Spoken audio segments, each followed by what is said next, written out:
వయసులో ఉండి నువ్వే ఉద్ధరిస్తున్నావురా? మీ అమ్మ బాబుల డబ్బులతో తాగి తందనలాడటం తప్ప ఏంటి వదిలేసేది? చంటినన్నాడాడు. తాత జాగ్రత్తగా లే. ఏరా, ముసలోళ్ళంటే వయసు అయిపోయి పనికిరానోళ్ళ కనిపిస్తున్నారా నీకు?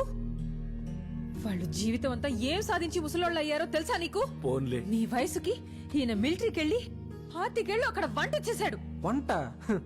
ఏదో యుద్ధానికి వెళ్ళి 100 మందిని చెప్పినట్టు చెప్తున్నావు. ఒరేయ్, అక్కడున్నోళ్ళు యుద్ధం చేయాలంటే చేసిన వెంట తినాలి, తినేసే చేయాలరా. లేకపోతే నీరసం వచ్చి ఎవడో సంపేలోపే సచ్చూరుకుంటారు. ఎదవ నవ్వోటి మళ్ళీ పిచ్చుగోడు మొహానికి. చేతిలో తుపాకీ లేకపోయినా యుద్ధం మధ్యలోకెళ్లి 4 సిపాయిల్ని భుజానేసుకొచ్చి వాళ్ళ ప్రాణాలు కాపాడాడు. ఇవాళ వాళ్ళ కుటుంబాలు ఈయన పేరు చెప్పుకుని 4 ముద్దలు తింటున్నాయి.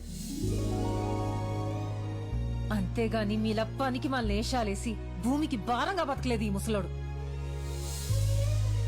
ముసలోడంట ముసలోడు. పచ్చడి మామిడికాయలాగా నరికి పారేస్తాను ఎవడైనా వాగాడంటే. పద.